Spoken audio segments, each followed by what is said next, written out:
is Tuesday on Daily Delivery. I am Michael Rand. Happy to be back for another day. Happy holidays to everyone out there. Merry Christmas Eve. Last show of the week, at least last planned show of the week. Going to take a little time off towards the end of the week to celebrate Christmas, get a little downtime with the family, all that good stuff. Expecting I'll do a bonus show off of the Vikings-Packers game on Sunday, and then a Monday show with Royce next week. Probably a Tuesday show next week, too. Then maybe not Wednesday show. Maybe not a Thursday show either, but definitely back by Friday next week after New Year's, stuff like that. So just a little bit of a different schedule, of course, with time off and holidays, things like that. But today's show should be excellent. Andrew Krammer from the Tribune joins me here in a little bit to talk Vikings 13-2. Looking at the film from the game the other day against Seattle. Looking at a bunch of other stuff, too. Hot takeaways, things like that. Are the Vikings going to get this done? Is the NFC North not only the best division in football, do they have the three best teams in the NFC? I will ask and answer that question with Andrew. Vikings poetry to follow after that. 4 poems, 4 Vikus for your listening pleasure today. Some Twin stuff and a little bit of NFL stuff at the end of the show. First, though, what did I miss?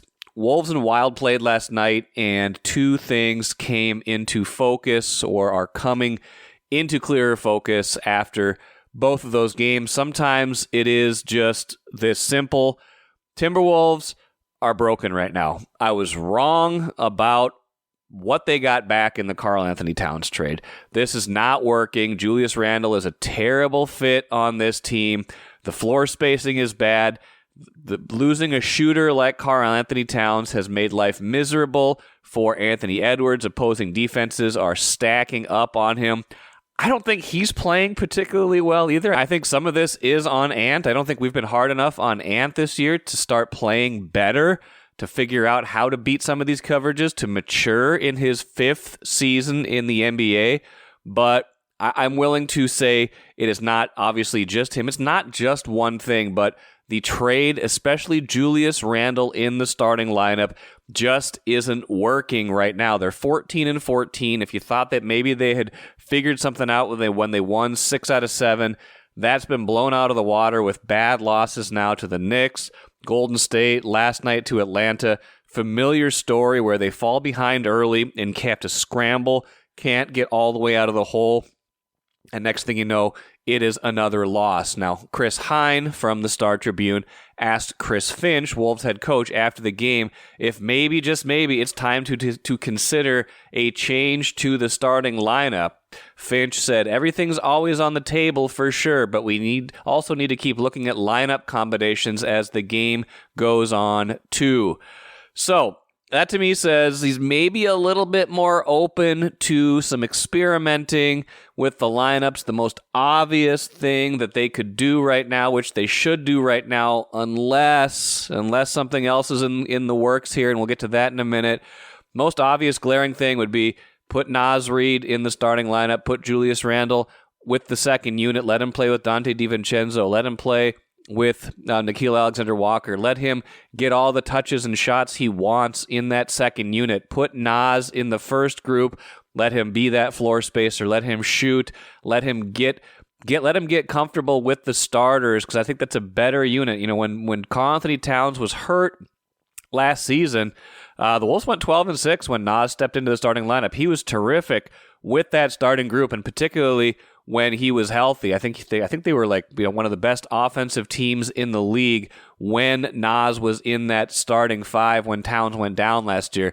This feels like a very easy fix. I know they're trying to get Randle integrated into the starting lineup, integrated into this offense. He's just not the right player for that mix. This would be a very easy swap, especially because Naz Reid knows how to play with these guys. Now, it also could help Julius Randle. The flip side of this, though, is what if the trade at the start of the season wasn't the only trade that was in the offing? The trade deadline is February 6th. That's a little over a month from now. Are you trying to preserve Julius Randle's trade value? Are you trying to push him up, trying to get those numbers looking as good as possible.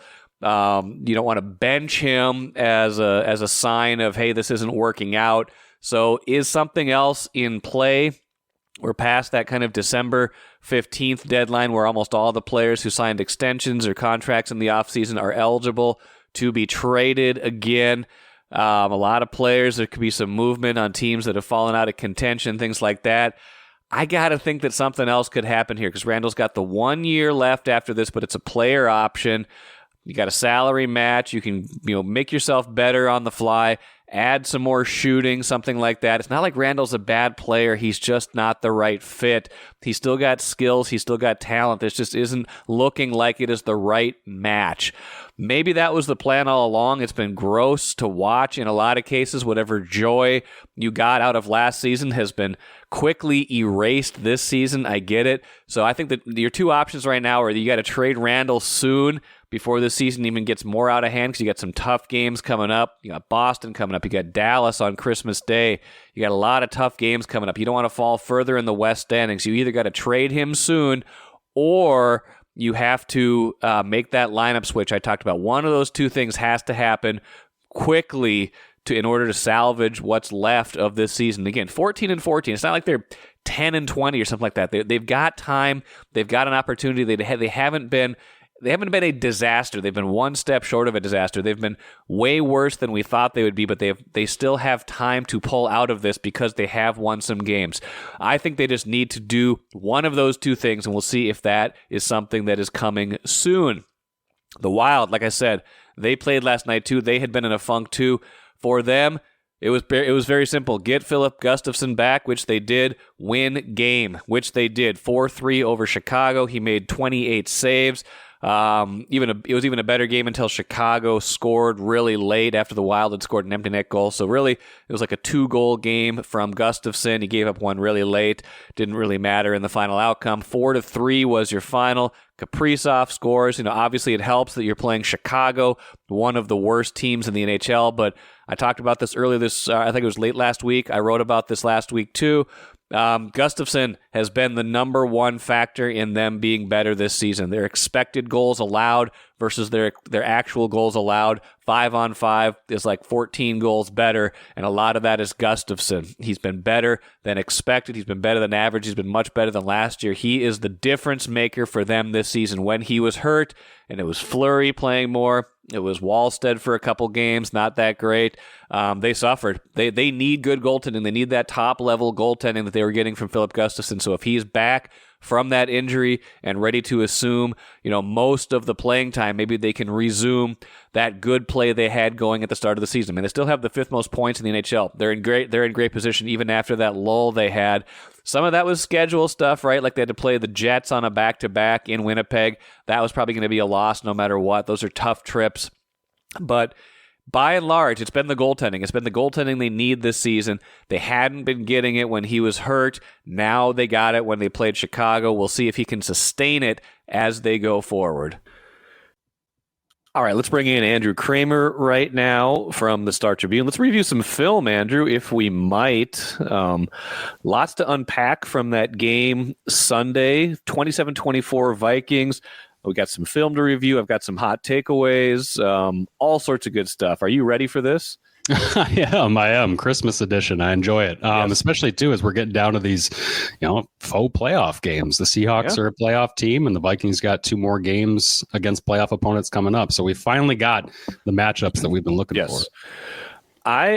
First off, I am declaring, this is my first hot takeaway.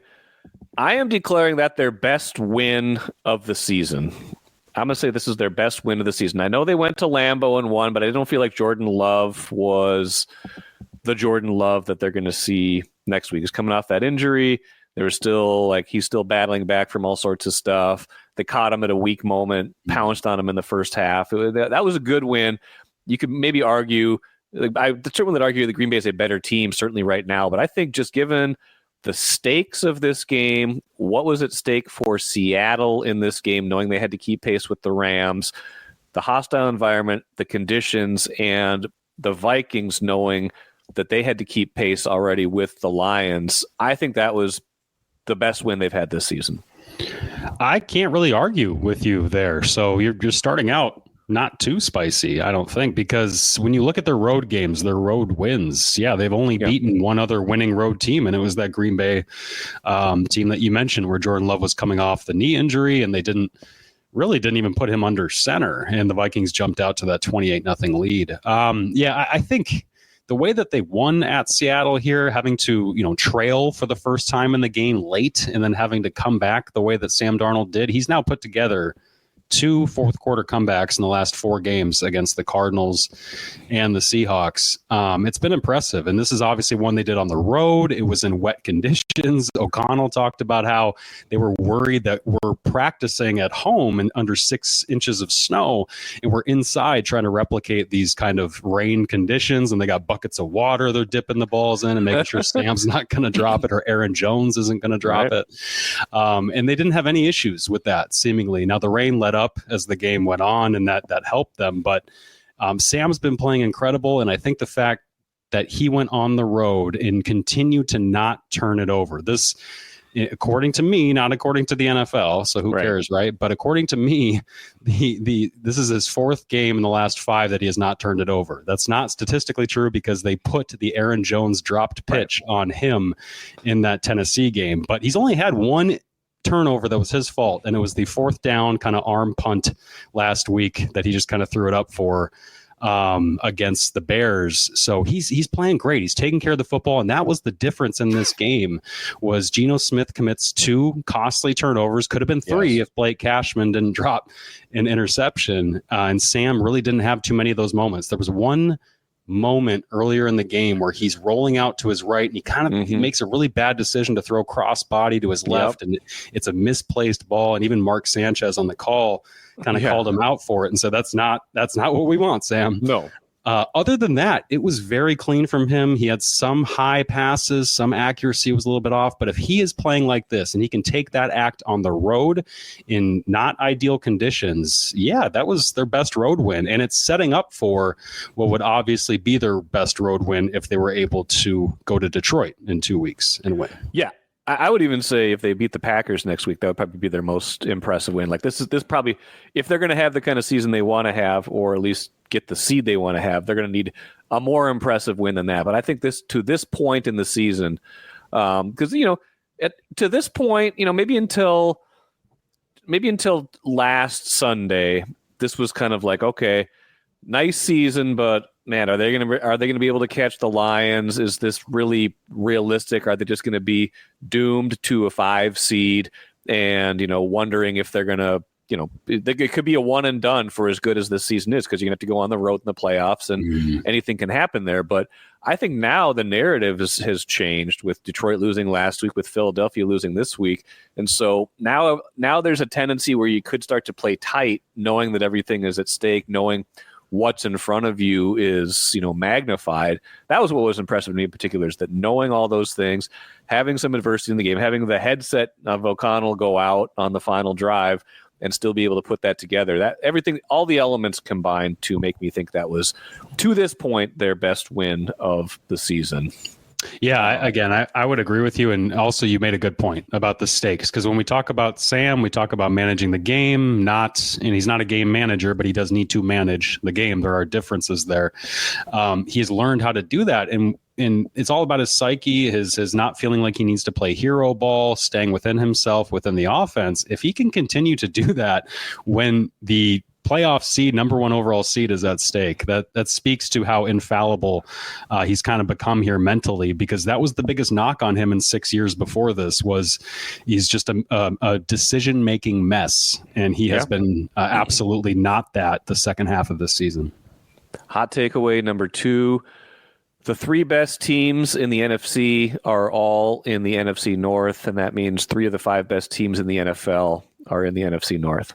Wow. Okay. I don't think I totally agree with that, because if Jalen Hurts can bounce back and be healthy, I know Philly did not play well, but he also got knocked out of that game fairly early against Washington.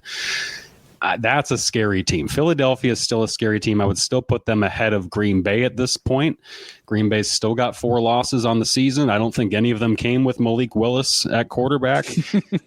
So Green Bay's still got some issues that they got to hammer out. I think when their run game is not going, their passing game can be hit or miss. And I think Philly's got such a multitude of ways to win in ways that Green Bay has not shown you. And Philly still has an incredible amount of talent in that defense and a secondary that has been retooled and has actually played fairly well outside of Jaden Daniels throwing 5 touchdowns on Sunday. So it didn't go well for Philly. I understand why you're making that point now.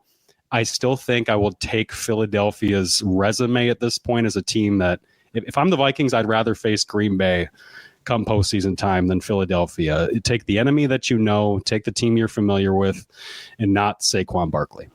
I think that's fair. I look at Green Bay, and what 3 of their 4 losses were to the Vikings in Detroit, right? So far, they've lost to the Lions twice. They've lost to Detroit. They've lost to the Vikings once. So they have 1 loss outside of the division.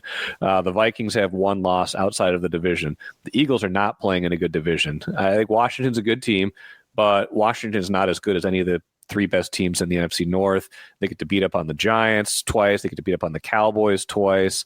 I really think this division is something that we just don't see very often, where it is that good in the top 3. And then there's the Bears. And then you got, of course, the AFC teams, Buffalo. I mean, Kansas City, honestly, I don't think they're that good. They just keep winning, and you can't say they're not good because then, next thing you know, they're going to win the Super Bowl again, even though they're statistically getting away with everything. But they I don't know. If they didn't have their brand, you would say they're a fraud this year. Yeah, well, and the brand is Mahomes, right? The brand is it's the best quarterback in football, the Super Bowl winner, the guy you've seen do it. And I think the fact that we came off last year where everybody was doubting them going into the postseason, how good are they really? And then Steve Spagnuolo and that defense really helped carry them to that title. When every game, Mike, is a 1-score game, seemingly, it just comes down to who you trust in one possession, and so many people are going to pick Patrick Mahomes in that spot. To close the loop, though, on this Eagles point, I'd forgotten that the Packers' other loss was the season opener against Philadelphia. Okay. When Jordan Love got hurt on the very last play. And that's obviously so much has changed since the first week, and these teams are all different.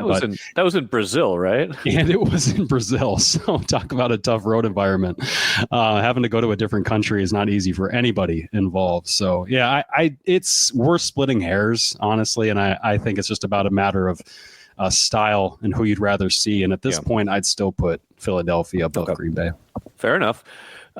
Final one right here. Let's get to this right now. Andrew, I will say right now that, at least in my mind, maybe not in the Vikings' mind, my conversation in my head on Sam Darnold is changing a little bit, even though I know everything. Nothing's changed from the data, everything you know about quarterbacks. You look at, the Buccaneers signed Baker Mayfield to a larger deal after he had kind of his one prove-it bounce-back year, and he's been pretty good this year. Okay, I'd say he's been playing at a pretty high level, but not like an elite level. So, and you're paying him right now, but so I know the downside risk of what if they decided that they couldn't live without Sam Darnold? But man, this narrative this season has gone from, hey, he's just kind of a part of this, to they're winning games because of him. And that's going to be, they've got to look at that at the end of the year and be like, man, it's a hard thing to get rid of his arm strength, his toughness, all that he's bringing to the table right now. So the conversation in my head is getting twisted up right now. I don't blame you. I think that's happening with a lot of Vikings fans. You see it on social media. You see everybody's kind of picked their sides, and there's a lot of people in the middle who are like, I don't know, let's just let it play out. I think the better he plays, and if he continues to do this throughout these critically important games, that franchise tag you might as well put a red flashing light on it, because it just seems like that's becoming more and more of the thing this team should probably turn to, instead of paying him a fair market value deal that could be over 45. Look, Kirk Cousins, look at what he just got. He set a water level that Daniel Jones similarly set. And I can't believe I'm putting those two in the same sentence, but he obviously played that poorly this year. Kirk did, that he flamed out on a $45 million deal. If you're Sam, why would you say, I'm not taking a penny less than that? Give me 46, give me 48. Would you pay that, or would you just turn around and do what the projected tag is going to be like 38, 39 million for 1 year? And that's a tough pill to swallow. If you're Kwesi, you just cleared the decks to help rebuild this team and free up a bunch of money to go sign a bunch of free agents again next year. They don't have a ton of draft picks, so that's their main mode for getting talent onto this team is money.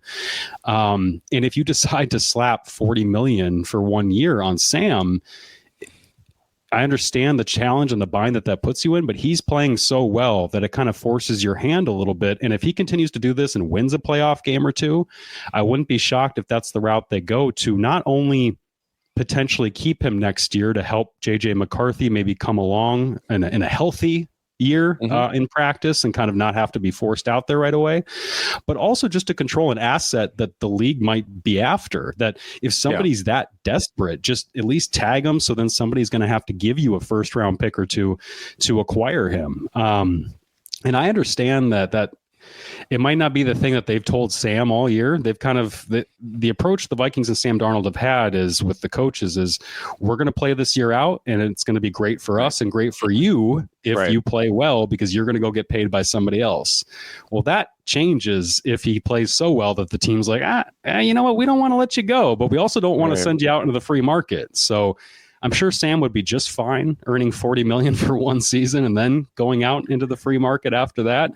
But it is an incredibly interesting spot. You can't totally compare it to Geno Smith, Baker Mayfield, his former teammates, because those franchises didn't have a 10th overall pick in waiting. That is that's the big change of like, if you're Kwesi, are you so far out of line to tell Kevin, you know what, Kevin, do you want Sam Darnold back, or would you rather have 2 new starting guards, another starting safety, and all these other pieces we can add with the money that we would be giving Sam here? So I think there's people out there who are advocating for, well, sign Sam to a long-term deal and just push the cap hits out and just pay. And it's like that.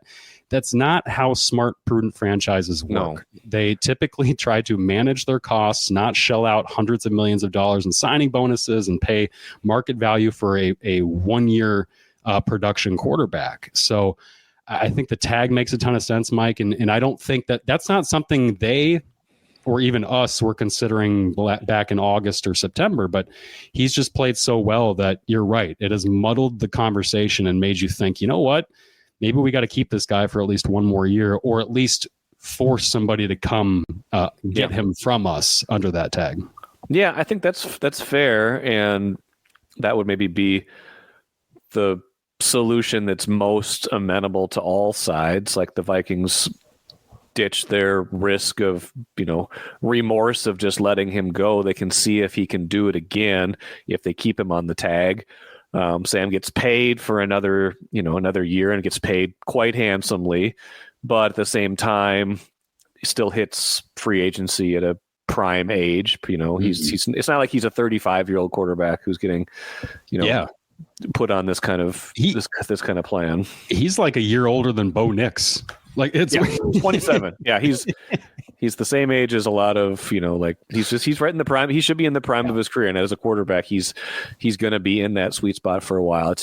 It's weird that we're having this conversation. Like the conversation at the beginning of the year was, can they win a game with Sam Darnold? And now it's like, can you afford to get rid of Sam Darnold even if he's making $40 million? It's wild to me where they are right now. It's incredible. And they keep saying, look, he's the 3rd overall pick for a reason and all this stuff. But I don't, if you got Kevin O'Connell on truth serum, I don't think you could get him to admit that he actually expected this. I don't think anybody expected the level of play, especially when we look back at early November. He's throwing 3 picks in Jacksonville. They're churning out 400 yards, and you're thinking, oh my God, like, is this going to be the experience with Sam where we're clearly capable, but in key moments he makes bad decisions or makes bad throws, in that case in the Jags game. So for him to play as cleanly as he has and ride it out like this, it's one of those things where I feel like in the end, if they lose, if they don't win out to all the way to February, we're going to know. I feel like we're going to know. It's going to be either this team is so far away because they get blown out by a Detroit or whatever, or Sam makes some kind of decision that you just feel like, that's not worth $150 million plus on a contract. Right. Glad you mentioned that Jacksonville game. It's a nice transition to, that was kind of the beginning of Justin Jefferson's kind of dry spell that he hit in the middle of the season. All three of those interceptions from Donald that day, if I'm not mistaken, were intended for Jefferson. He was covered all over the field, double covered, triple covered. They didn't have answers to try to get the ball other places.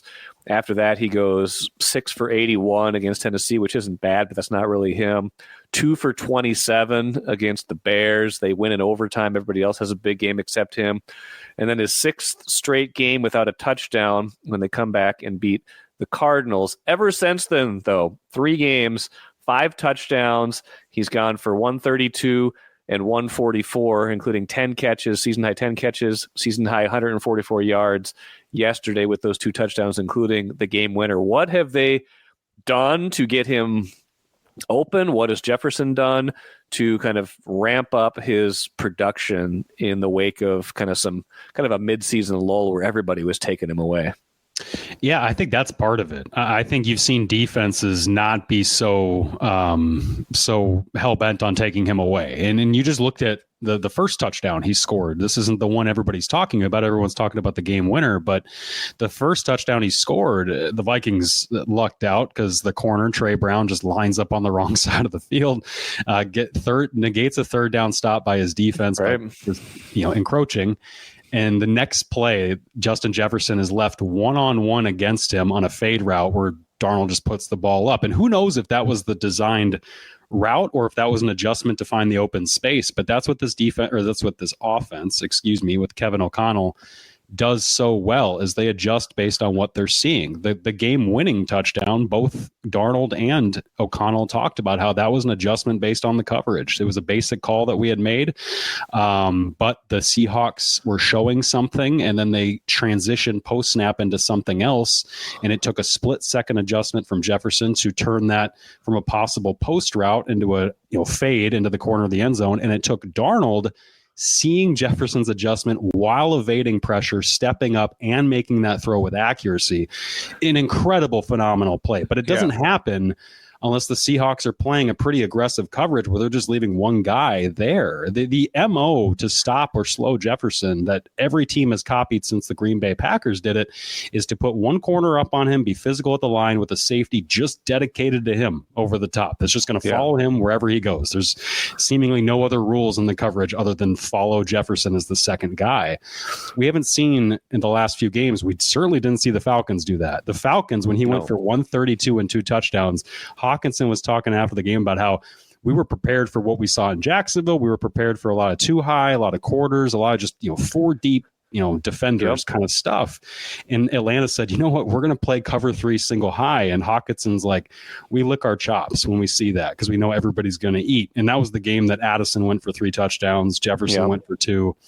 This game against the Seahawks, it was a similarly aggressive approach where they weren't going to shade over to Jefferson's side too much. They weren't going to put 2 guys deep all the time to make sure that he couldn't get open on one side of the field.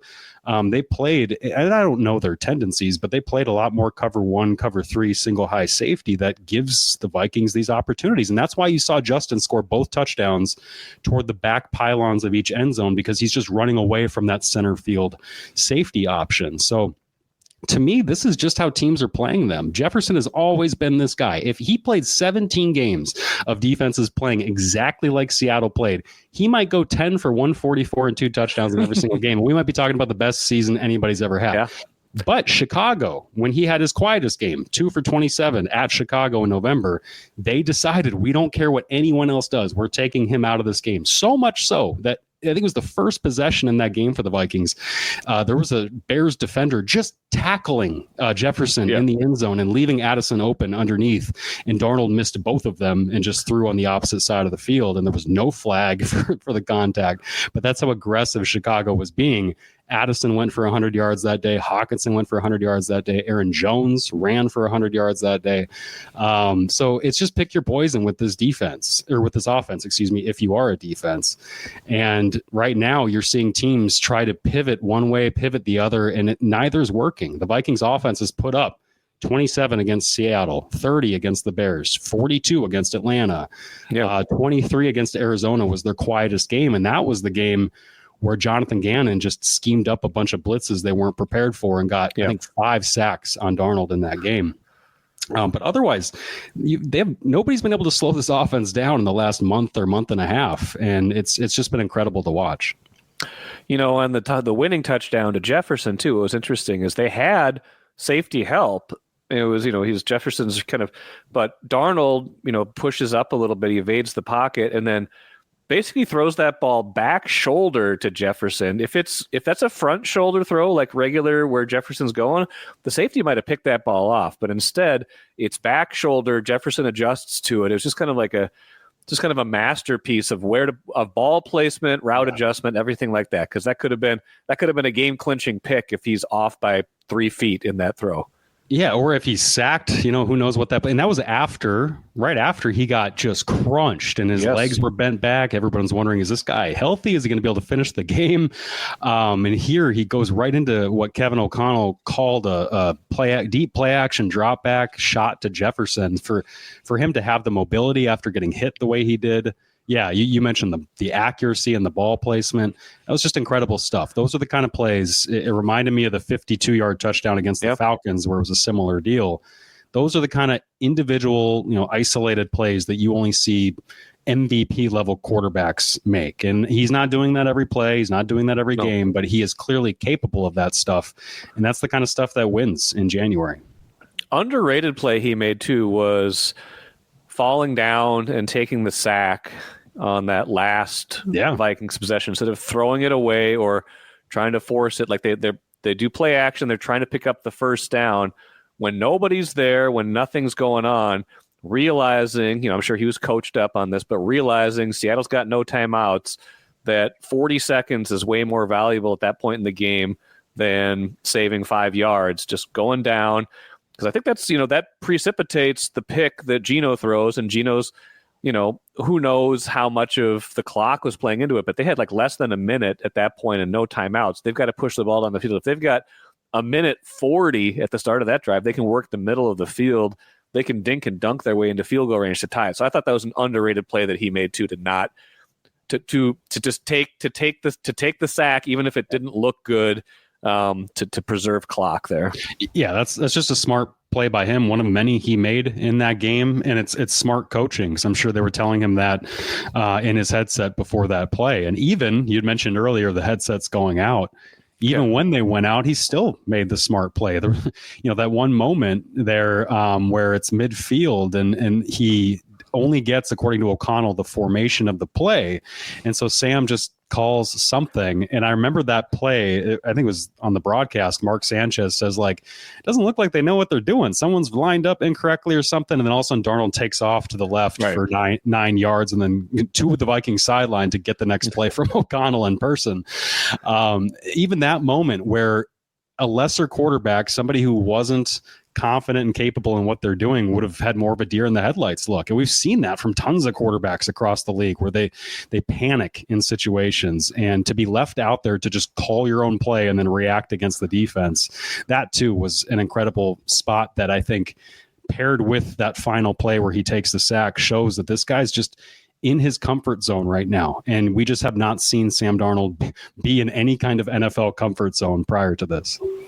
Really quick, anything film-wise or during the game-wise stand out on defense? I mean, they were kind of hit or miss there. They've been hit or miss for a few weeks here, but making enough plays when it matters, I guess, is how they've been doing it. Yeah, they've got 30 takeaways now. The Steelers are the only group that's got more. They lead the NFL with 22 interceptions. That's like the fifth most in the last decade. It's the most by a Vikings team since 2005. That opportunistic nature feeds right into what Seattle wanted to do. And which I get it. You've got Jackson Smith and Jigba. You've got DK Metcalf. You got the remnants of Tyler Lockett. But for them to come out there and throw the way that they did and just kind of attack a secondary that just got Stephon Gilmore back. And look, it worked. Gilmore got beat for a 25-yard touchdown. He got called for 2 penalties, one of which, the first one I thought was a little ticky-tack, but it was. They clearly weren't afraid to target anybody. And they had some, smartly designed bunch sets that freed, I think it was in Jigba for the touchdown over Byron Murphy.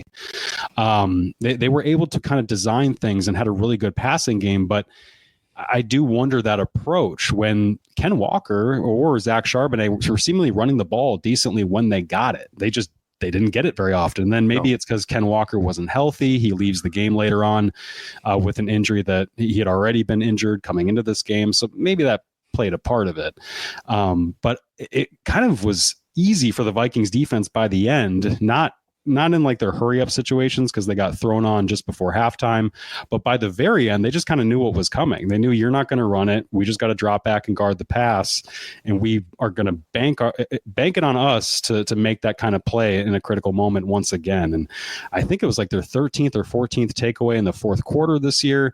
It's just incredible that half of their takeaways have come in closing time, basically. Yeah. And it shows the clutchness. It shows when you talk about Darnold and his calmness and his comfort zone. It showed that stat on the defensive side shows how many of those guys are comfortable in those moments. How many times have we seen, even when it was Xavier Rhodes and Trey Waynes, we saw some guys panic in late game situations and get beat. And you're not seeing that out of Shaq Griffin and Byron Murphy very often. Certainly not Stephon Gilmore late in the game. I think to me, it just shows you this closing nature of this defense, and that even when a team thinks where we have a talent advantage through the air, we're going to attack you that way, they can still adjust. And I thought it was interesting from Flores too, that he didn't send a ton of blitzes. He tried to blitz on his early downs like he does, but toward the end of that game, he was very picky and choosy with those pressures. So I wonder if that was just because of the talent that Seattle's got in the passing game. And frankly, Geno Smith,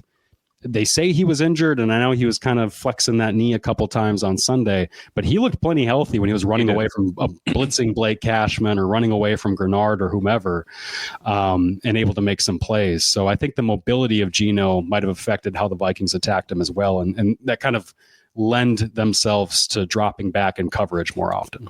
Well, it only gets more difficult from here, like we said, because they're going to face 2 good quarterbacks, and on top of that, 2 very good running games in the next 2 games. Like the Packers really have Jacobs going.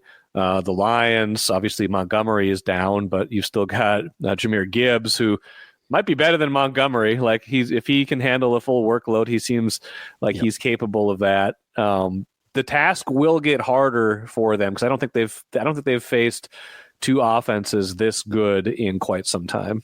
No, they haven't. And Chicago's really bad. So, I mean, you can't learn too much about what Detroit did to him, but Jahmyr Gibbs is so good. He just is. The last Vikings-Lions game, he closed it out with some big runs in the fourth quarter that really hurt them. And now he's the only guy in the backfield. So I always kind of thought that if Montgomery ever went down, I don't know if it's necessarily a bad thing for Detroit. They love Montgomery. He helps keep Gibbs fresh.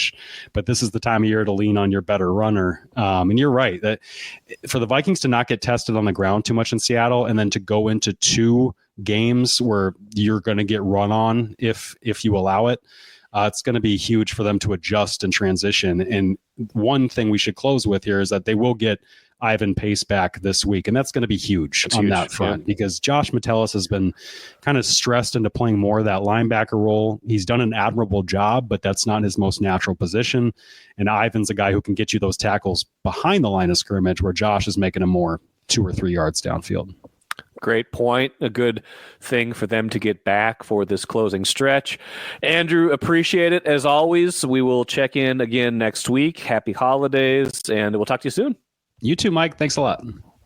Great stuff from Andrew. And as a postscript to that, our colleague Ben Gessling wrote more today on StarTribune.com about how the Vikings have been getting Jefferson open despite, all the attention they're getting from safeties, things like that. So go give that a read. Another good effort from Ben in that regard, helping explain how Justin Jefferson has exploded in these last few games. Watch your dreams and savings grow with Royal Credit Union's 4.25% annual percentage yield 12-month certificate. Open now at any Royal office or online at rcu.org/certificate saver. Early withdrawal penalties could reduce earnings and principal. APY accurate as of 2/1/25. Insured by NCUA. It's Vikings poetry time on Daily Delivery, a segment that some of you keep begging for more and some of you take the opposite reaction. But we're going to keep plowing through because I like it. I take the opposite reaction. You're like, stop this thing before more people get hurt. But Keith Rashad, I'm told you have 4 poems to properly... Who told you that? You did. I'm told. Oh. I have sources. Sources close to this recording have indicated that you have 4 recordings. So maybe we should just get right into it and let's hear the first one. A demon is slayed. The first since 2006. I hate the Seahawks. So you, it should be noted, have written an entire book on the teams you hate and in Vikings fandom. Tell the audience what it's called, please. So my least favorite team is my favorite team, and it's nearly 20 years old. Yes, it could probably use an update because a lot has happened in those 20 years because you found probably new things to hate about various teams. And you're right, the Seahawks have been pesky in probably since the time you wrote that until now. A lot of like bad memories, none worse, of course, than the playoff game here in 2015. But yeah, going to Seattle has not been good for them. I was reminded by our mutual friend, Stu.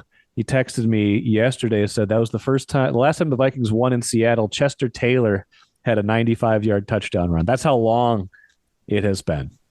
The last time the Vikings won in Seattle, that was the first time I was living in Tucson. Okay. That's a while ago. That's how long. Yeah. It's been a point of reference that all of the listeners will obviously understand. Yes. Not just for you or me. But I was thinking about this, right? I was watching that game yesterday and it was close. It was tense, right? There was a moment in time where I said to myself, "Oh, is this where the streak gets derailed and things fall off the face of the earth and all that kind of stuff?" And excuse me, it made me realize.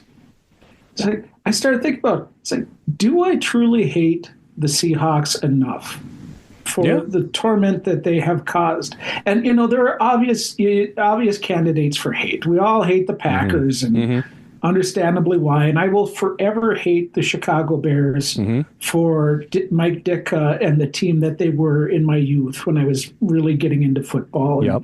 And Sean Payton will forever be an enemy, and the Saints will they'll always be an enemy because of Bountygate and stealing the Super Bowl victory that the Vikings would have had that year, right?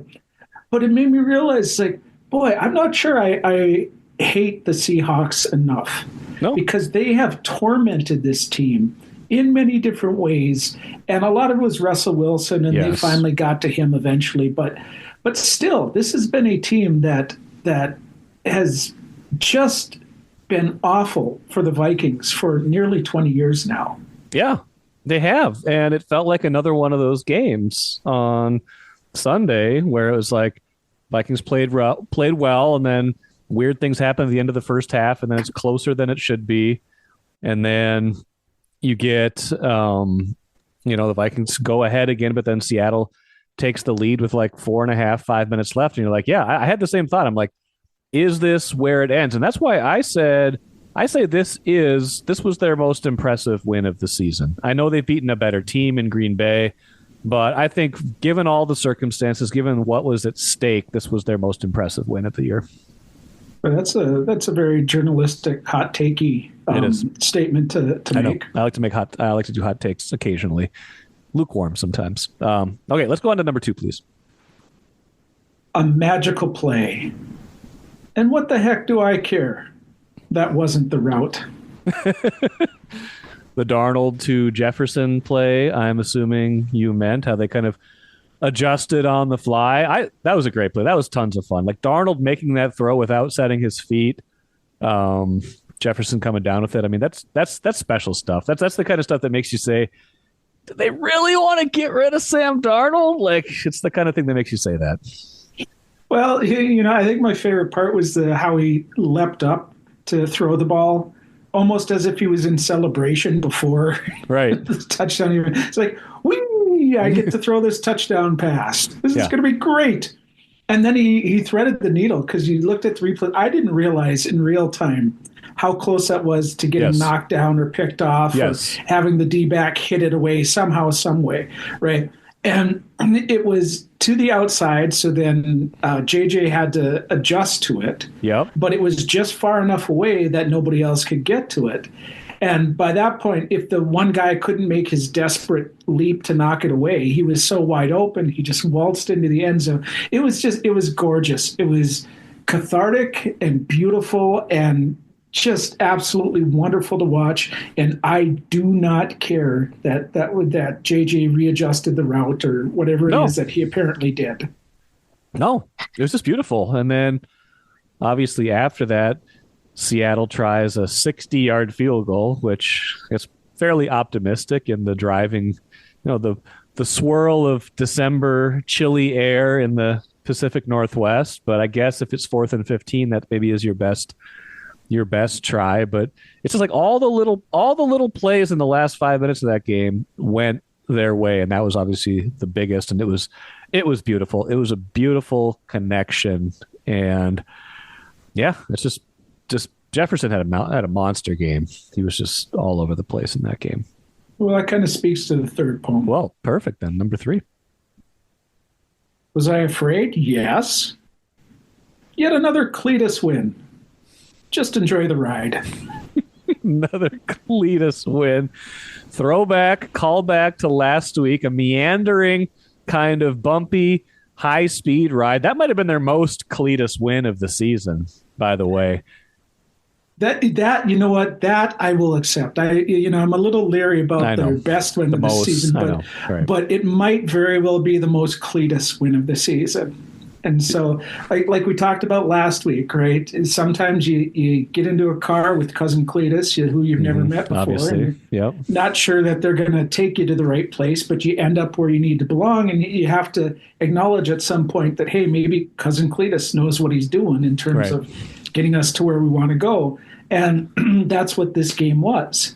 That this team spent the first month of the season blowing everybody out, and so the expectations got blown out of proportion. Yes. But then all of a sudden, they're still the better team. They're still making plays. They're still demonstrating that they have more than other teams in various areas, whether it be in coaching, whether it be in talent, whether it be just putting a game plan together and executing. They have more, and they execute in a way that cousin Cletus does, where it's not always pretty.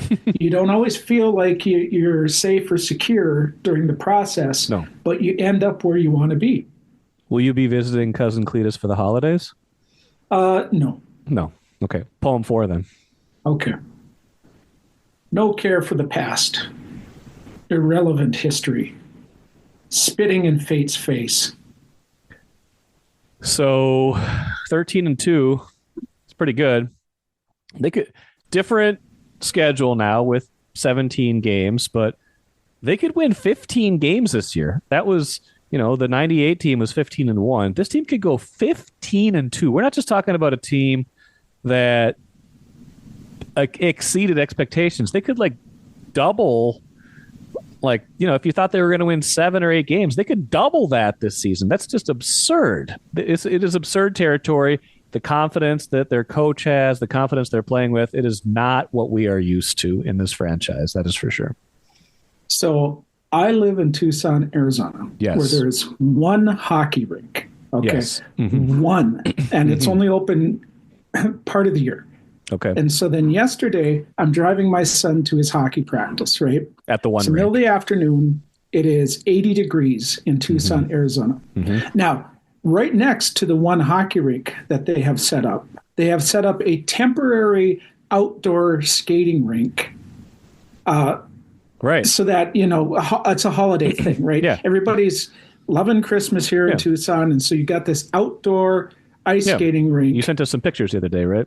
Yep, basically in a parking lot in Tucson, Arizona at 80 degrees, right? So I live in a place where you got this ice rink, 80 degrees. I live in a part of the world that notoriously and regularly and openly defies God's will. Okay. Right. And the experience and the lesson that I'm learning by living in a place that is willing to set up a hockey rink in the middle of the desert in 80 degrees and a bunch of people going around. By the way, most of them were holding onto the rail, just pulling themselves around. Yeah, they don't know how to skate. Right? Why would they know how to skate? They don't. Yeah. But the thing that I learned is it is possible to defy fate. It is possible to decide that you are not going to accept what it is that you imagine is the way that your life has to be. And this may not necessarily work out well. I don't think the ice was probably in great shape with that many people plodding along on it and undoubtedly puddles. But I'm at the point where I'm willing to accept the possibility that maybe everything is just falling into place for this team. Right? Now, the next 2 weeks might change my mind. Yes. It's entirely possible that I might have a different perspective in a couple of weeks. But why not this goofy team? Yeah. I mean, why not? And you're going to have to beat these two teams at some point, right? Probably whether it's in the playoffs, whether, somewhere down the road. Why not take care of it now so you get a first-round bye, home field advantage, which is theirs if they win these two games because the Eagles lost. We've talked about that. Why not? Why not them? They can beat the Packers here. It's going to be a good game. I think the Packers are a really good team. They're well coached. They're a good team. Detroit's injured. They could win these two games. I'm not saying it's likely, but I'm saying they have a definite chance to do it. And if they can do that, 2 wins, 2 home games separates them in the Super Bowl. And I will hear none of it from any of you idiots who are about to say that we just jinxed it. No, there's no such thing because fate is malleable, as you want to say. You can spit in the face of fate if you feel like and skate on ice in Tucson in 80-degree weather outside. That's the big takeaway from this show. I sincerely hope you enjoyed Vikings poetry. I know I did. Let's finish with the cooler today. Couple things. Number one, Packers win big on Monday Night Football last night. Shut out the Saints. First shutout of the season. Now you got this possibility. The Vikings could be the 1 seed. Vikings could also fall as far as the 6 seed. If the Vikings lose these last 2 games to the Packers and the Lions, and the Packers win these last 2 games against the Vikings and the Bears, that is certainly a scenario that is in play. 6 seed wouldn't be the worst thing in the world. You're still a wild card no matter what. If you lose one of these 2 games, probably the difference between 5 and 6 isn't that huge because you're not playing the best division winner, the best non-bye division winner, which is probably going to be Philadelphia. You're probably either going to get, if you're 5 or 6, you're probably either going to get the Rams or Atlanta or Tampa Bay, maybe Seattle still if Seattle can climb up, things like that, but probably not going to make a whole lot of difference. Not trying to think that way, just trying to think, though, they could fall that far because the Packers could squeeze in and beat them for that last spot. So this game coming up Sunday is huge. It got flexed, by the way, to 325. This game is huge for the first, for that first round bye to give them a shot still at that division title and first round bye. Also, though, if they lose that game, they know going in that losing that next week against the Lions and the Packers winning against the Bears would drop them to that 6th seed. So a lot at stake on Sunday. Obviously, we already knew that, but keep that in mind as the seeding goes.